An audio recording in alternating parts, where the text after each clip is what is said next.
에스겔서는 중간중간이 다뤘었는데 그 에스겔이 본 이 성전에 대해서는 한 번도 거론해 본 적이 없어. 그리고 우리 교회에서도 목사님들도 이거에 대해서는 거론을 한 적이 없어.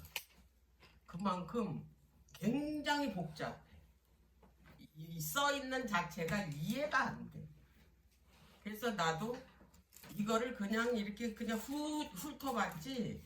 왜냐하면 전부 치수에다가 어떻게 되고 뭐 그런 것들을 써놨기 때문에 그냥 그거를 그냥 넘겼는데, 이번에 이제 이걸 하나하나 기록을 하면서 이 에스겔에 본 이 성전에 대해서 좀 더 이렇게 깊게 알게 돼서, 그리고 여기서 그 이 얻는 교훈도 있고, 그래서 이제 오늘 첫 시간에 이제 그 좀 복잡하니까 그래서 이제 오전 시간 첫 시간으로 이제 잡고.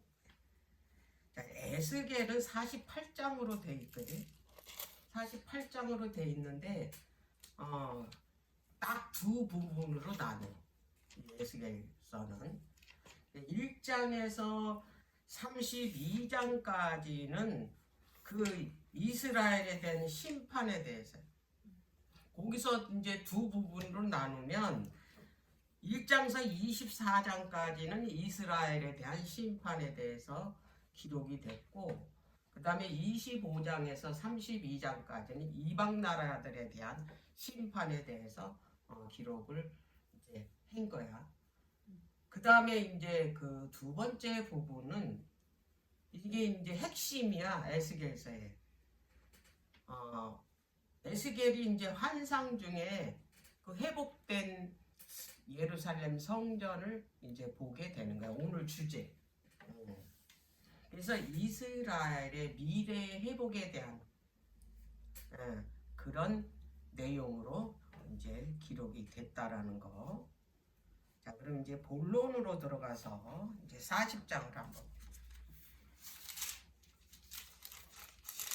40장부터 48장은 하나님께서 에스겔에게 그 회복될 그 이 성전을 이제 보여주는 그런 내용이네.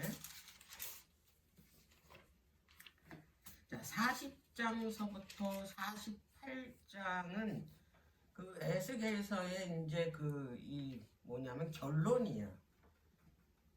그런데 이 40장에서 48장이면 9장이야. 근데 그 9장을 그 걸쳐서 이 그 회복된 성전을 보여준다는 거는 이 여기에 굉장히 뭐냐면 중요한 내용이 들었다라는. 보통 이렇게 길게 설명을 안 하거든. 그래서 이거를 이제 하나하나 이제 살펴보는 시간을 갖도록 이제 하겠는데, 지금 이 9장에 걸쳐서 기록한 게 뭐냐면 이스라엘의 새로운 질서가 이제 수립이 되는 거예요. 그리고 이제 그 메시아 왕국이 세워질 건데, 그 메시아 왕국의 그 내려질 축복에 대해서 그거를 이제 소개를 먼저 하고 있는데, 이 에스겔은 성령의 인도돼서 이제 이걸 보게 되거든. 근데 여기에서 장차 그 이게 회복될 예루살렘의 그 웅대한 거를 봤어. 영광스러워. 그래서 거기에 장차 이제 회복될 이 예루살렘 성전의 청사진을 본 거예요. 모세가 40일 동안 시내산에서 그 이 하늘에 있는 그 성소를 보여줬잖아. 그래서 이 모세가 그 이제 그 백성들을 시켜서 성전을 진 건데, 지금 에스겔이 본 환상은 실제로 짓는 거는 아니야. 이거는 그냥 그 장차 회복될 예루살렘 성전이 이제 이렇다라는 거를 이제 보여준 거지. 그리고 거기서 새로운 제사 제도를 본 거야. 그동안에 보여준 제사 제도가 아니라 그 모세 그 장막 성소 제사 제도, 그다음에 솔로몬 성전의 제사 제도하고 조금 다른 그런 제사 제도를 보여줬어. 왜냐하면 이거는 실제적으로 그 성전이 지어져 가지고 거기서 봉사하는 게 아니니까. 이게 그런 거를 이제 우리가 먼저 머릿속에다 이제 그런 개념을 가지고 이제 성경을 보면 이제 될 것 같아. 그러면 이제 이 에스겔이 이 환상을 보게 된 시점은 언제냐? 지금 이 이상은 예루살렘 성전이 그 586년에 완전히 파괴됐잖아. 그래서 그 완전히 파괴된 지 그 몇 년이 지났냐면 14년이 지났어. 자, 40장 1절 한번 봐. 우리가 사로잡힌 지 25년이요 성이 함락된 후 14년 정월 11일 그날에 여호와의 권능이 내게 임하여 나를 데리고 이스라엘 땅으로 가시다. 이건 이제 환상을 보는 거예요. 환상 가운데 이제 이 에스겔을 데려가는 거예요. 완전히 함락된 지 14년째 되는 해에 이제 에스겔에게 이 환상을 보여줬는데, 이때의 그 유대 백성들이 그 마음의 상태가 어떨 것 같아요? 예루살렘 성전이 파괴됐고 자기네들인 바벨론에 지금 포로로 와 있죠. 완전히 뭐 희망이 없어. 절망 가운데 나라를 잃어버린, 자기네들의 삶의 신앙의 중심점이 예루살렘인데 그게 완전히 파괴됐으니 무슨 희망이 있겠어. 그 에스겔 선지자도 마찬가지죠. 완전 통곡을 하고 있었다니까. 그래서 이 그런 상태에 있는 에스겔 선지자한테 하나님께서 이제 장차 이제 이 나타날 새 성전을 보여준 희망을 준 거지. 이렇게 이 나라는 완전히 이게 그 파괴된 상태로 있는 게 아니라 하나님께서 그 이스라엘을 다시 회복시켜 줄 거라는 희망을 이제 환상으로 보여주는 거예요. 그래서 이 에스겔 선지자를 이제 이스라엘 땅으로 데리고 가는 그런 장면을 우리가 볼 수가 있는 거예요. 아까도 말했지만 에스겔이 본 이 성전 환상은 실제로 져지는 건 아니에요. 다른 건 다 져졌는데 에스겔이 본 이 환상 중에 본 성전은 실제로 져지는 게 아니라는 거. 그리고 9장에 걸쳐서 이 환상을 보여준 거는 그 이스라엘 백성들에게 이 이스라엘의 예루살렘의 그 회복이 어떤 것인지, 그리고 이 회복된 이 예루살렘, 그러니까 이스라엘이지, 거기에서 새로운 질서는 어떤 건지 그거를 이제 보여주기 위해서 9장에 걸쳐서 이 환상을 보여줬다는 거. 그리고 이제 특별히 이 이스라엘을 내가 다시 회복해서 너희들하고 뭐냐면 화합하겠다고, 연합하겠다. 그거를 보여주는 거예요. 지금 완전히 하나님이 버렸잖아, 그 유대 백성을. 그런데 앞으로 이제 그 환상에 보여주는 거는 내가 이 나라를 다시 회복시켜서 너희들과 뭐 하겠다? 연합하겠다. 라는 메시지를 이제 보여주게 되는 거야. 자,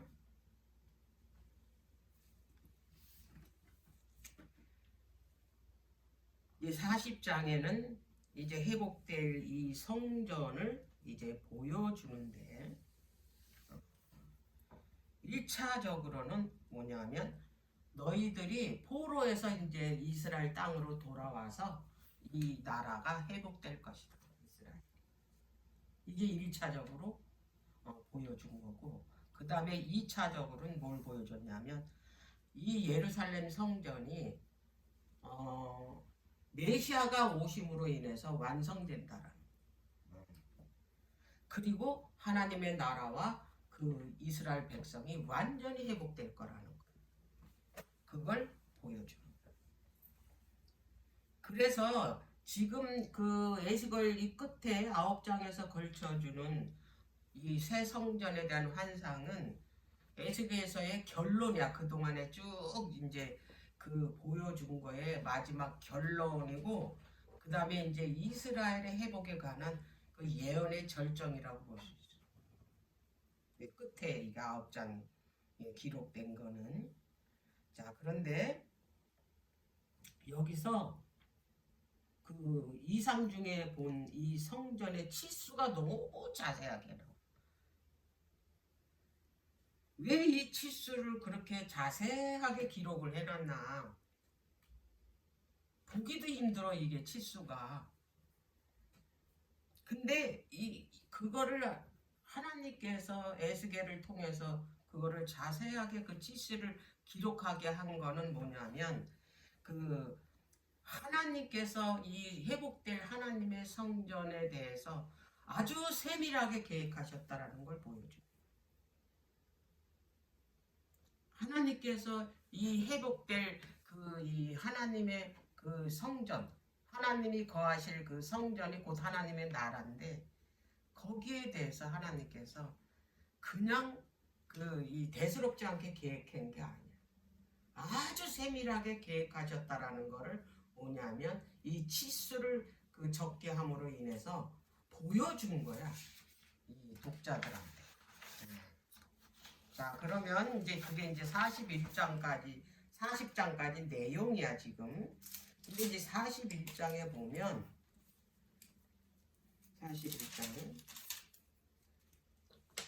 오늘 돌아가서 그 읽어봐, 40장에서 49장. 이거 설명 안 들으면 도대체 머리가 아파서 못 읽어. 막 뒤죽박죽 뭔 소린지도 몰라. 자, 41장. 그 40장에는 성전을 보여줬는데 겉모습만 보여줬어요. 이렇게 아웃라인만. 근데 41장은 중심 부분. 그러니까 성소와 지성소의 구조에 대해서 설명을 한 게 41장의 내용이야. 근데 여기 특징이 있어. 여기 이제 치수를 보면 이게 그 본관, 이제 지성소로 들어가는 이제 현관문이 있을 거예요. 그 현관문 치수가 안쪽에 들어갈 때까지 성소에서 치수가 점점 이렇게 줄어들어. 한번 볼게. 성전문 현관 치수가 41장 48절에 나와. 40장. 그가 나를 데리고 전문 현관에 이르러. 이거 지금 그 성소로 들어가는 이제 현관에 이제 들어섰다라는 얘기야. 그 문의 좌우 벽을 청량하니 광이 이편도 5척이요 저편도 5척이며 두께가 문 이편도 3척이요 문 저편도 3척이요. 이게 이렇게 기록이 됐기 때문에 도대체 감을 잡을 수가 없어. 그런데 여기에는 지금 이게 개역 한글 성경에는 뭐가 빠졌냐면 그 문 입구에 그 치수가 빠졌어. 들어가는 입구.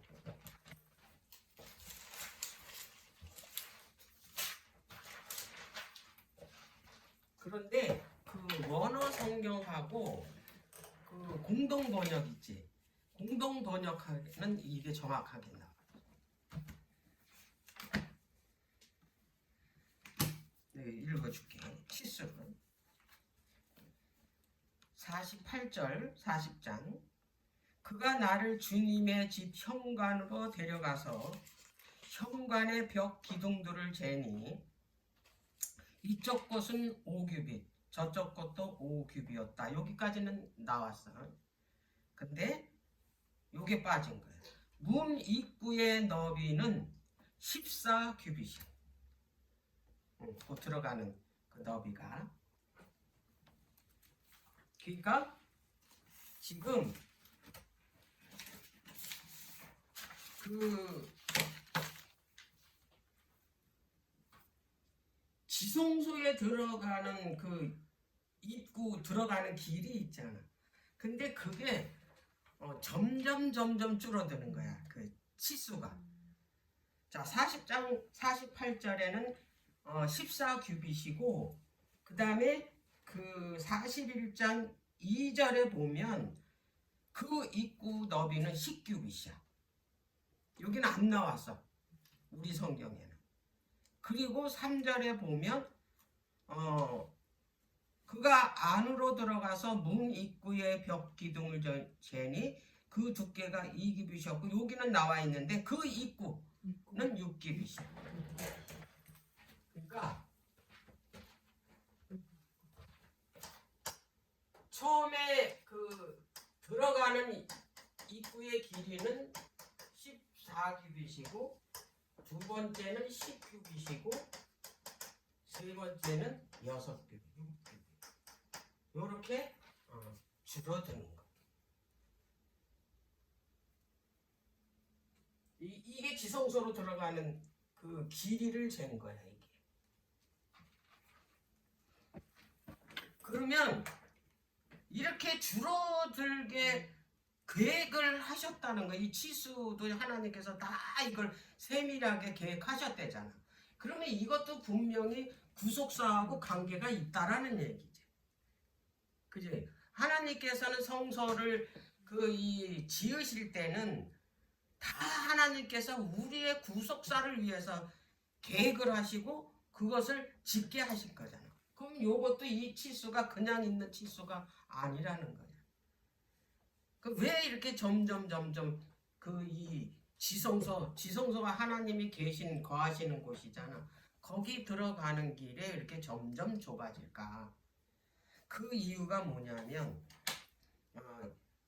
우리가 하나님께 우리가 지금 나가는 길이잖아. 지금 현재 우리가 뜰에서 지금 성소로 들어와가지고 우리가 지금 어디로 들어가는 차례냐면 지성소로 들어가는 길이잖아. 우리가 현재로. 그런데 그렇게 점점 가까이 갈수록에 뭐냐면 그 하나님과 깊은 관계에 들어가고 거룩함이 점점 깊어진다는 거야. 이가 실제 우리가 그 하나님께 지성소로 하나님 계신 곳으로 가까이 나갈수록에 어떻게 되냐면 나와 하나님의 사이의 관계가 보통 사이가 아니야. 완전히 깊어진다 이 말이야. 남들이 알지 못하는. 그거는 하나님과 나와의 관계는 남들은 몰라. 근데 내가 말씀을 통해서 그분께 가까이 나가면 나갈수록에 하나님의 마음을 점점 더 어떻게 깊이 알게 되는 거야. 그래서 우리가 하나님의 뜻을 알기 때문에 지금 우리가 이 세상에서 사는 그 이 모든 그 과정과 그 이 환경과 여러 가지 모든 그 일어나는 사건들이 뭐 어떻게 이 세상에서 복잡하게 돌아가든 나는 하나님과의 깊은 관계가 있기 때문에 걱정 근심을 안 하고 그런 상황이 왜 벌어지는지를 나는 안다 이 말이야. 왜? 그분과 가까워졌기 때문에. 그분이 나에게 뭐 알려준다 이 말이야. 그래서 이 에스겔이 본 이 성전도 그거를 이렇게 계획을 하셨던 거예요. 이걸 실제적으로 이게 뭐 이 성전을 짓는 거는 아니지만 하나님께서 미래에 이제 그 완성될 회복될 그 이 예루살렘에 대해서 이거를 환상을 보여준 거. 우리가 미래 회복될 뭐냐면 예루살렘. 그렇잖아. 우리가 하나님의 나라. 그래서 이거를 완전히 구속사로 이게 읽지 않으면 도무지 이해가 안 된다는 거. 그리고 이것이 지금 당장 요거를 내가 설명을 해준다고 그동안의 성경을 읽지 않고 공부 안 했던 사람이 이해 못해. 우리가 성소에 대해서 공부를 그동안에 많이 해왔죠. 모세 성막도 솔로몬 성전도 성소에 대해서 우리가 이거를 깊이 연구를 했기 때문에 에스겔이 본 성소도 우리가 어떻게 금방 이해할 수가 있다라는 거예요. 예. 자, 그 다음에 이제 41장이 그런 내용이고, 이제 42장은 그 뭐라 그랬냐면 그 이스라엘 땅을 하나님의 은혜로 이제 회복을 하게 돼. 응? 그래서 이제 그 회복된 이 성전에 그 방들이 있어. 이 안에 제사장들이 거하는 방들, 그런 것들을 이제 세세하게 그 위치와 또 그 사용 목적 이런 것들이 자세하게 기록된 게 42장이에요. 자, 42장에 가보면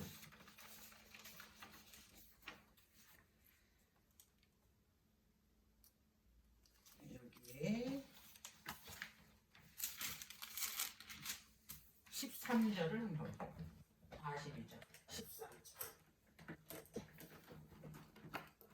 핵심적인 것만 42장에 방의 구조들에 대해서 구성, 목적 이제 그런 것들을 이제 썼는데, 자 13절 남편 방에 출입하는 문이 있는데 담 동편 길머리에 있더라. 그가 내게 이르되 좌우 골방 뜰 앞 그 북편 남편에 있는 방들은 거룩한 방이라. 여호와를 가까이 하는 제사장들이 지성물을 거기서 먹을 것이며 지성물 곧 소제와 속제제와 속건제의 제물을 거기 둘 것이며 이는 거룩한 곳이라. 이건 지성물을 두는 방이야. 이 방이 14절에는 제사장의 의복은 거룩하므로 제사장이 지성소에 들어갔다가 나올 때는 바로 바깥들로 가지 못하고 수정드는 그 의복을 그 방에 두고 다른 옷을 입고 백성의 뜰로 나갈 것이냐 하더라. 그래서 여기는 그 성소 지성소에 들어가기 전에 이제 방들이 이렇게 있는데, 그게 이제 봉사하는 제사장들이 거하는 방들이. 그래서 그 방들의 그 위치, 그 다음에 그 사용 목적, 그런 것들을 이제 기록한 게 42장이다. 이제 그렇게 보면 되는데, 그 다음에 이제 15절서부터 20절까지는 무슨 내용이냐면 그 성전만 있는 게 아니라 담이 또 있어. 담. 그래서 담의 규모에 대해서 그 치수에 대해서 기록한 거예요. 그 느헤미야가 그 뭐냐면 그 아닥사스다 왕이 이제 그 성전을 회복하라고 이제 보내줬잖아. 고국으로. 거기서 이제 그 에스라가 다 그 뭐냐면 성전을 회복하고 1차에 그 뭐냐면 스룹바벨이 와서 성전을 이제 그 재건하고 봉헌하고 그랬는데, 그 이웃의 그 사마리아나 주변에 그 적들이 다 그걸 파괴했다는 소리를 듣고 이제 느헤미야가 그 아닥사스다 왕의 허락을 받고 이제 가서 뭘 이제 그 건축을 하냐면 벽이 다 허물어졌으니까 성전에 그 벽이 허물으면 그건 뭐냐면 그냥 적이 다 들어오게끔 되는 거예요. 그 위험한 거예요. 그래서 그걸 다시 이제 벽을 다시 재건하는 내용이 나오잖아, 느헤미야서. 근데 이제 여기에 그 이제 담을 얘기하는 거예요. 근데 이 담의 치수를 얘기하는 거예요. 자, 15절 그가 안에 있는 전 청량하기를 마친 후에 나를 데리고 동량한 물을 길로 나가서 사면 담을 청량하다. 이게 재는 거야. 그런데 16절에 보니까 청량하는 장대 곧 그 장대로 동편을 청량하니 500척이야. 그러니까 사면이 다 500척이야. 장대로. 근데 이 담의 규모가 굉장히 이제 큰 거야. 그 아주 웅장하고 이거는 어떤 그 정도냐면 주변에 어떤 세력도 침범하지 못할 정도로 아주 견고한 그런 담이라는 거를 이제 여기서 보여준 거예요. 자, 이거는 이제 그 뭘 뜻하느냐 이게 구속사로 우리가 이해하려면 하나님께서는 이게 이제 안에 성전이 곧 우리가 우리도 몸된 성전이라 그랬죠. 그러면 몸된 성전의 담은 뭘까? 이 담이 완전히 뭐야? 견고해야 돼. 이 담이. 이 담이 허물어지면 우리는 그냥 뭐냐면 건물 성전처럼 적이 들어오면 그냥 뭐야? 허물어지. 그러면 이 몸된 성전의 담은 뭐냐? 담은 반드시 있어야 돼. 근데 이 담이 튼튼해야 된다 이 말이. 이거 보여주는 거거든. 그럼 이 담이 뭐냐? 율법이야. 울타리라고 그래도 하지. 네. 그래서 이거는 외부로부터 공격에서 막아주고 그 외부로부터 뭐냐면 부정한 것으로도 봐. 그러니까 성전의 거룩함을 어떻게 하는 거야? 지켜주는 거야. 그게 그 영적 그 이스라엘 영적 예루살렘 성전은 뭐냐면 바로 율법이 그 역할을 하고 있다. 내가 그 율법 속에 완전히 거해지만 어떻게 외부로부터의 그 세력에서 우리가 보호함을 받았어. 그리고 그 부정함으로부터 우리가 뭐냐면 그거를 막을 수가 있다라는. 얼마나 우리 주변에 부정한 것들이 나의 거룩함을 무너뜨리기 위해서 얼마나 주변의 사람들 여러 가지 주변의 환경들 이런 것들이 얼마나 많아. 근데 하나님께서는 그거를 그 누구도 침범하지 못하도록 아주 견고하게 지키고 있다라는 걸 요거 보여준 거야. 에스겔의 환상을 통해. 우리는 걱정 안 해도 되는 거야. 자, 고린도전서 3장을 한번 고린도전서 3장 사도 바울이 분명히 말해요. 3장 16절 17 너희가 하나님의 성전인 것과 하나님의 성령이 너희 안에 거하시는 것을 알지 못하느냐. 누구든지 하나님의 성전을 더럽히면 하나님이 그 사람을 멸하시리라. 하나님의 성전은 거룩하니 너희도 그러하리라.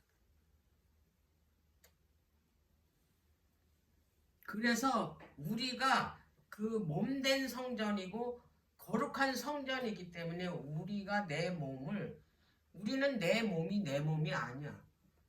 우리 몸은 예수 그리스도의 피로 산 몸이기 때문에 우리가 내 몸이라고 함부로 이게 뭐냐면 취급하면 안 된다라는. 그래서 우리가 어디 가는 것도 아무데나 가서는 안 되고 보는 것도 이게 내 눈이 아니야. 보는 것도 거룩한 것만 보고 나의 이 몸된 성전을 더럽히는 거는 절대로 어떻게 하냐면 가면 안 되는 거야. 근데 이런 거를 소홀히 한다. 내 몸이라. 그래서 이런 것도 내 몸을 더럽힐 수 있고 그 거룩함을 부정하게 만들게 하는 그 모든 것들은 내가 어떻게 되냐면 그거를 자제를 해야 돼. 여기서 그런 거를 보여주는 거야. 에스겔 성전을 통해서. 자, 그 다음에 이제 43장에는 이제 이 새 성전에 누가 임하시냐면 이제 성전이 이제 지어졌잖아. 그러면 이제 드디어 누가 임하시? 여호와가 임하시. 여호와의 영광이 임하시. 마찬가지로 몸된 내 성전도 깨끗하게 어떻게 정결해졌으면 누가 임하시냐면 바로 여호와께서 내 안에 몸된 성전에 임하시게 된다라는 거예요. 자, 여기에서 이제 이 1절서부터 5절까지 한번 보도록 할게요. 43장은 이제 성전에 여호와께서 이제 임재하시는 장면이 나오는데, 그 후에 그가 나를 데리고 문에 이르니 곧 동향한 문이라. 이스라엘 하나님의 영광이 동편에서부터 오는데 하나님의 음성이 많은 물소리 같고 땅은 그 영광으로 인하여 빛나니. 예수님 재림하실 때도 어디서부터 오냐면 동쪽에서부터. 한번 보고 갈까? 진짜 실제로 계시록 16장.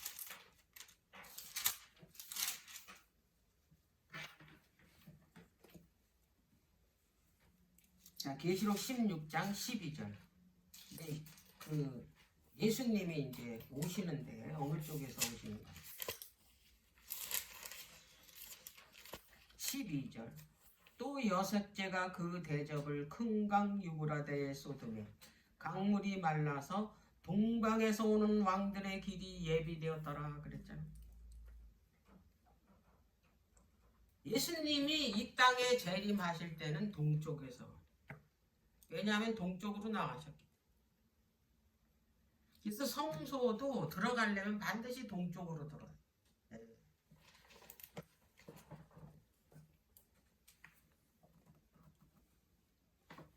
다시 2절.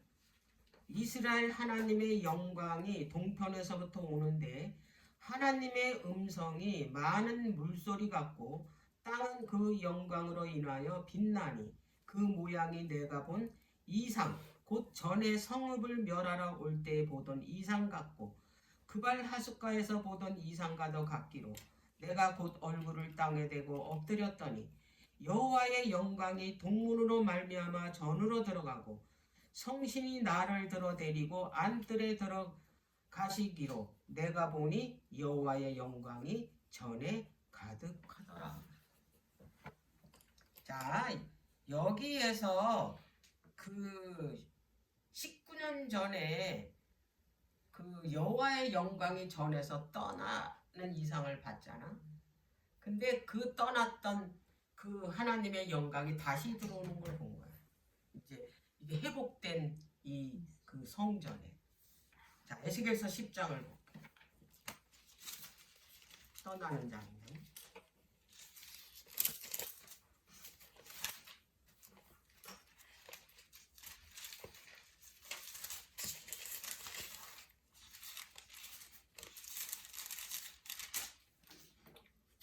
18절서부터 여호와의 영광이 선전 문지방을 떠나서 그룹들 위에 머무니. 이게 여기서 지금 떠나는 거예요. 자, 그 예수님도 이 땅에 그 오셨을 때 그 성전에서 떠나가는 모습을 보여줬잖아요. 예수님이 실제로 그 예루살렘 성전을 떠나면서 정말 한탄을 했거든. 왜냐하면 그분이 떠나면 이제 더 이상 거기는 하나님의 성전이 아니야. 그 에스겔 때도 마찬가지야. 에스겔 때도 하나님께서 그 성전을 떠났었으니까 완전히 이게 그 예루살렘 성이 파괴됐잖아. 아주 비참할 정도. 더 이상 뭐냐면 그 하나님께서 그 이 성전에 계시지 않으면 그 백성들은 더 이상 하나님의 백성이 아니야. 그렇기 때문에 이제 어떻게 되냐면 그 성전은 하나님의 성전이 아니니까 파괴됐을 뿐이 없는 거야. 그거 명심해야 되는 게, 내 안에 그 이 하나님이 내 안에 거하셔야 되는 건데, 그래야지만이 내가 하나님의 거룩한 성전이 될 수 있고 그분이 자정하실 수 있는 거예요. 그런데 내가 그분을 이제 버리고 내가 그 우상을 내 안에 드린다면 더 이상 여기도 뭐가 아니냐면 하나님의 성전이 아니기 때문에 그때는 하나님께서 여기에 관여를 안 하죠. 그럼 누가 관여를 해요? 그 안에 이제 그 주인은 누가 됐냐면 사탄이 됐기 때문에 사탄이 어떻게 마음대로 할 거 아니야. 그러면 나는 똑같이 이 건물 성전처럼 완전히 정말 이게 상상도 못할 그런 불행한 일을 겪게 된다라는 거야. 이걸 알아야 되는 거야. 이게 단순한 거야, 진리는. 주님을 내 안에 모셨을 때 얼마나 그 평안하고 그리고 그게 안식처고 행복한지를 모르는 거야. 지금 많은 그리스도인들이 그런 상태에 있다. 잠깐 나에게 오는 이 평안이 이게 지속될 줄 아는 거야. 옛날에 이 남방 유다 백성들이 예레미야 선지자가 그렇게 바벨론으로 포로로 붙잡혀가고 이 예루살렘이 성전이 망할 거라고 그렇게 얘기를 했고 회개하라고 그렇게 얘기했지만 안 들었잖아. 그래서 결국에는 어떻게 됐냐면 그렇게 눈앞에서 그렇게 완전히 너무나 잔인할 정도로 아주 비참하게 무참하게 그 멸망당했죠. 예수님 당시에 때도 똑같았던 거야. 예루살렘 성전을 떠나시면서 하신 말씀이 자 마태복음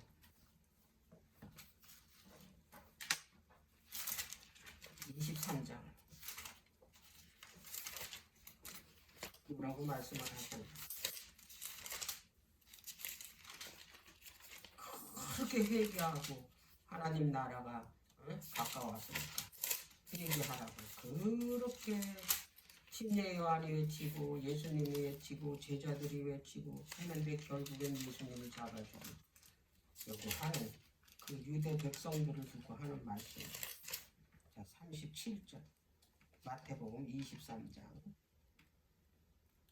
예루살렘아 예루살렘 이거 지금 그 성을 내려다보면서 한탄하시는 거예요. 울부짖는 거예요.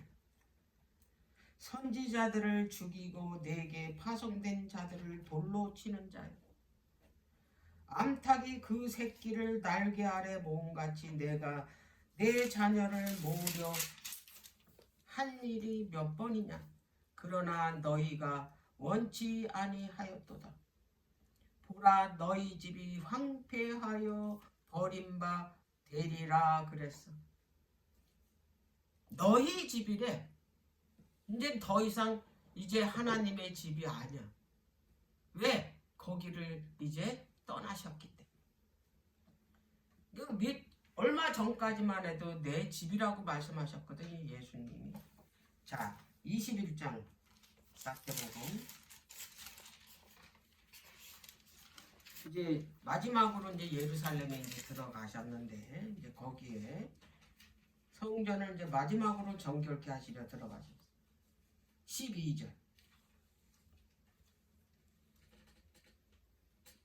이 성전에서 무슨 짓을 하나?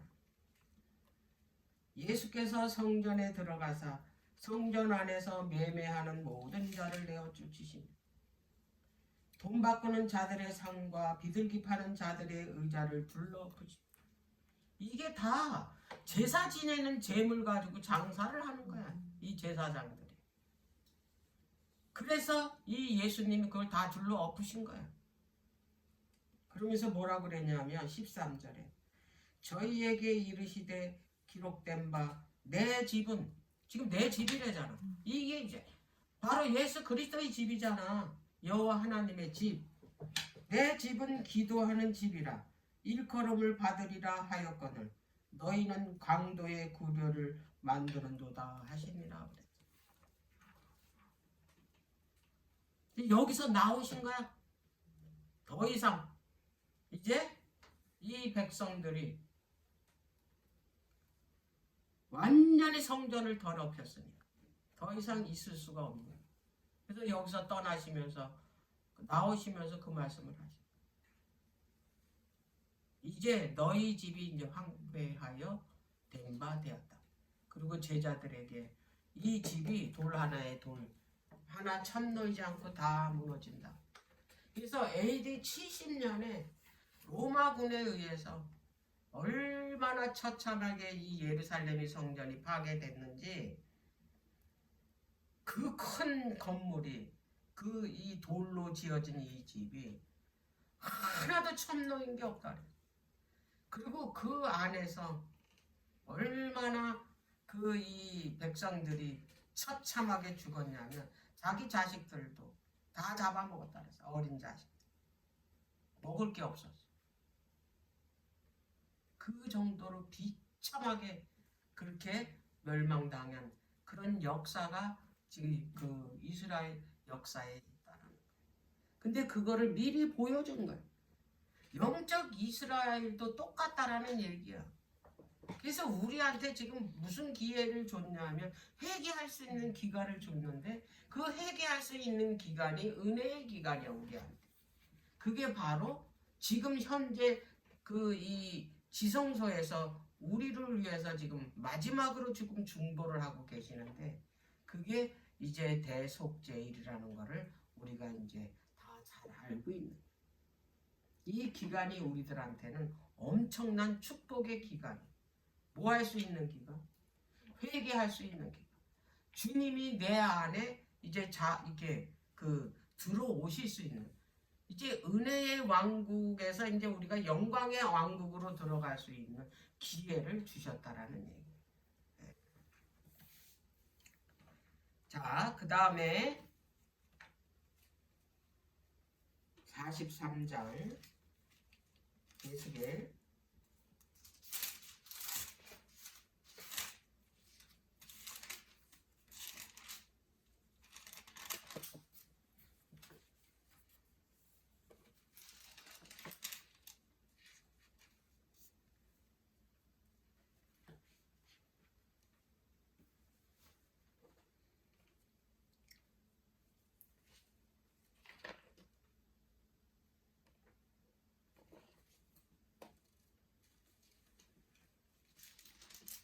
44장.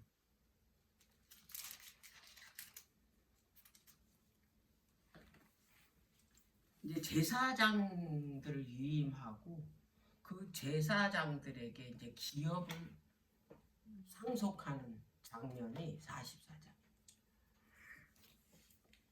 여호와의 영광이 이제 성전으로 이제 들어오셨어.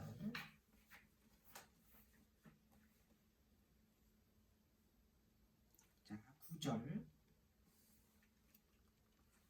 나 주 여호와가 말하노라. 이스라엘 족속 중에 있는 이방인 중에 마음과 몸이 할례를 받지 아니한 이방인은 내 성소에 들어오지 못하리라 그랬어.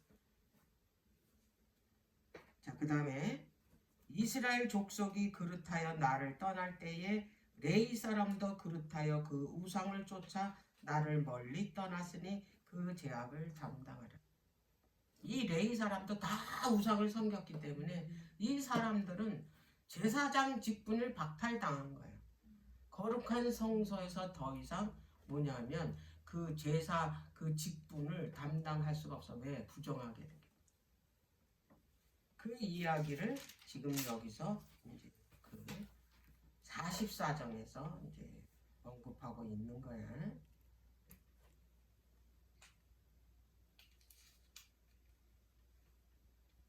자, 13절. 이 사람네들을 어떻게 하라 그랬나 봅시다.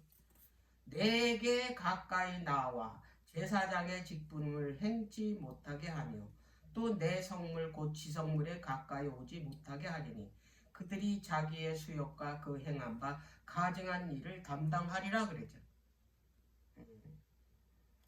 그러나 내가 그들을 세워 전을 수직하게 하고 전의 모든 수정드는 일과 그 가운데서 행하는 모든 일을 맡기리라. 15절. 이스라엘 족속이 그릇하여 나를 떠날 때에 사독의 자손 레위 사람 제사장들은 내 성소의 직분을 지켰다 그랬어. 사독 계열의 자손들, 이들은 이 하나님을 떠나지 않았다 이 말이에요. 그 하나님의 성소 직분을 지켰다라는 거예요. 예.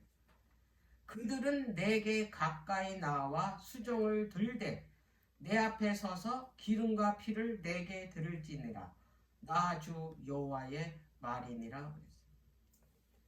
그들이 내 성소에 들어오며 또 내 상에 가까이 나와 내게 수종들어 나의 맡긴 직분을 지키라 그랬어요.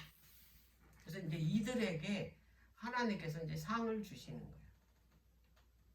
기업을 주시는 거예요. 그 내용이 지금 이제 이 44장에 이제 거론이 되는데,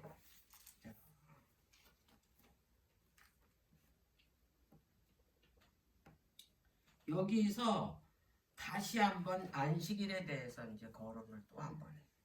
24절.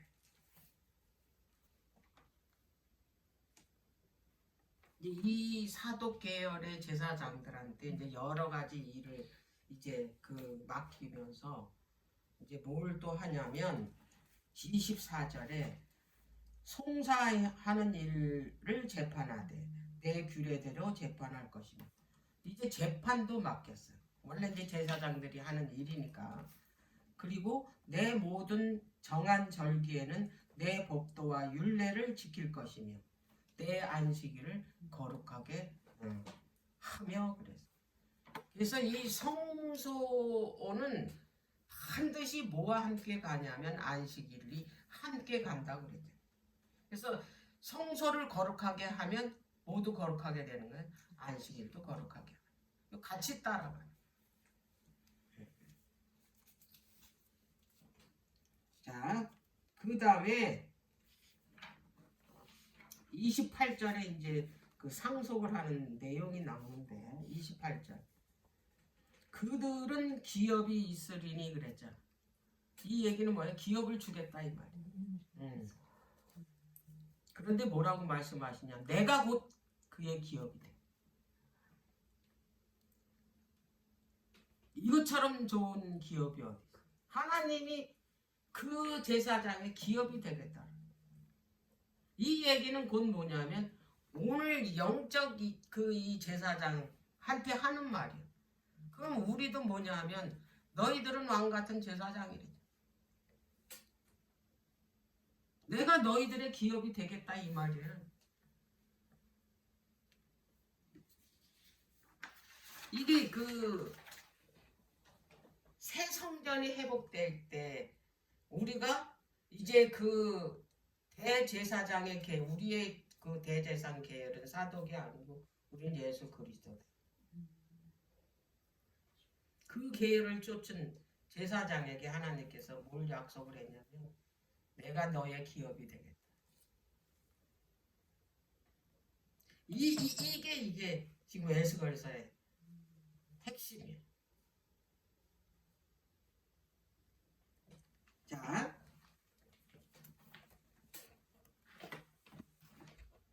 하나님께서는 이제 그 우리에게 성경 전체의 그 개념이 뭐냐면 하나님의 나라를 우리의 기업을 주겠다. 그래서 예수님이 오셨을 때 주기도문을 가르쳐 줬어요. 마태복음.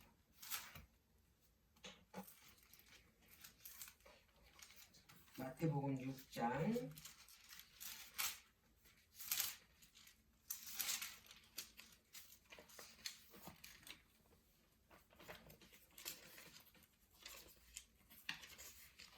9절.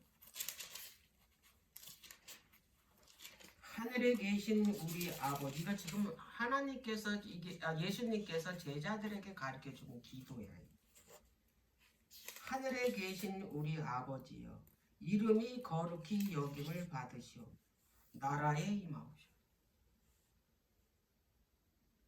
자, 그 다음에 13절에 우리를 시험에 들게 하지 마옵시고 다만 악에서 구하옵소서.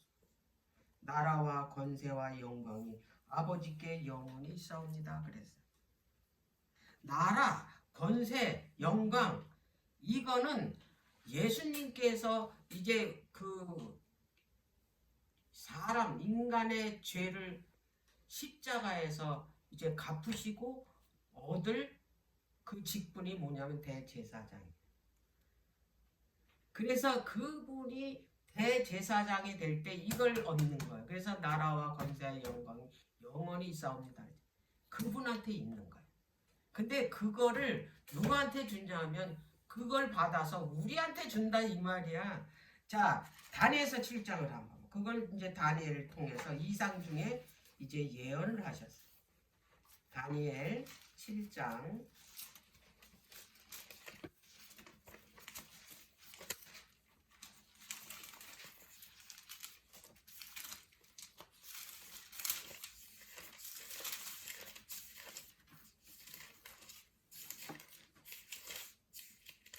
다니엘 7장은 그 다니엘이 12장까지 있는데 가장 중심부에 있어. 그래서 핵심 내용이 다니엘서 7장. 이게 뭐 하는 장면이냐면 심판하는 장면. 자, 그래서 그 다니엘의 그 뜻이 뭐냐면 하나님은 심판하시다. 그래서 이 다니엘 12장까지 해서 중심에 있는 7장이 하나님께서 심판하시는 내용이 나옵니다. 거기에 이 말씀을 하신 거예요. 자, 7장 18절. 지극히 높으신 자의 성도들이, 지극히 높으신 자가 누구야? 여호와 하나님 예수 그리스도잖아. 나라를 얻으리니 그 누림이 영원하고 영원하고 영원하리라. 자, 22절. 옛적부터 항상 계신 자가 와서 지극히 높으신 자의 성도를 위하여 신원하셨고 때가 이름에 성도가 나라를 얻었더라. 이제 그 하나님 나라 그 성전이 회복되면 그 나라를 누구한테 주냐면 성도들한테 준다라는 얘기예요.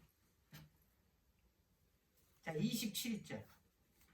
나라와 권세와 온 천하 열국의 위세가 지극히 높으신 자의 성민에게 붙임바 되리니 그의 나라는 영원한 나라이라.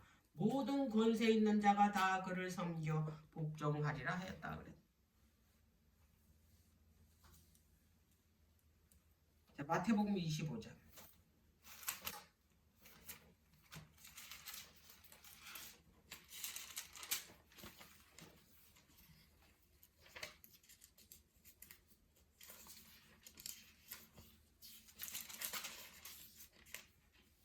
(34절)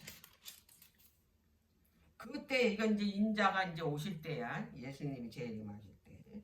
그때의 임금이 그 오른편에 있는 자들에게 이르시되, 그 구원받은 자들, 내 아버지께 복받을 자들이여 나와 창세로부터 너희를 위하여 예비된 나라를 상속하라 그러자.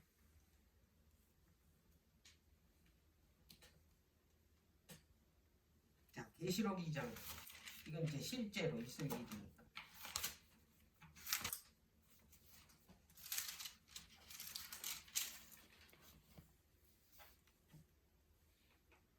(26절) 2장. 이기는 자가 누구야? 죄와 이기는 자잖아. 이기는 자와 끝까지 내 일을 지키는 그에게 만국을 다스리는 권세를 준다 그러죠. 자, 이제 20장. 계시록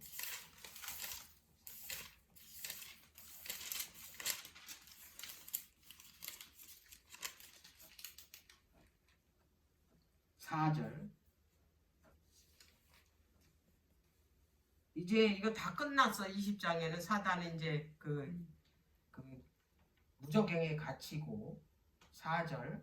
또 내가 보좌들을 보니 거기 앉은 자들이 있어 심판하는 권세를 받았다 그랬어. 또 내가 보니 예수의 증거와 하나님의 말씀을 인하여 목배임을 받은 자의 영혼들과 또 짐승과 그의 우상에게 경배하지도 아니하고 이마에 이마와 손에 그의 표를 받지도 아니한 자들이 살아서 그리스도로 더불어 1000년 동안 왕노릇하리라 그랬지. 그래서 예수님이 이 땅에 오신 목적은 단 하나야. 잃어버린 이 낙원 하나님의 나라를 회복시키고 우리를 죄에서 구원하셔가지고 그 잃어버린 나라를 되찾아 주는 거예요. 근데 그 되찾아 주려면 그분이 대제사장이 돼야 돼. 그래서 대제사장이 되려면 이 인간들의 죄를 대신해서 죄값을 치르셔야 돼. 그래서 대제사장이 돼야지만이 우리 죄를 뭐 하실 수 있냐면 중보하실 수 있는 거예요. 우리 죄를 사하실 수 있는 거예요. 그런 다음에 어떻게 했냐면 이제 잃어버린 나라를 되찾아서 우리들에게 돌려주는 게 그분이 이 땅에 오신 목적이었던 거예요. 이게 성경 전체의 핵심이야. 이게 그거 성경 그 전체의 이야기를 딱 줄이면 그 얘기예요. 대제사장이 되시는 거. 그래서 우리에게 뭐 하시는 거예요? 나라와 영광과 권세를 돌려주는 거예요.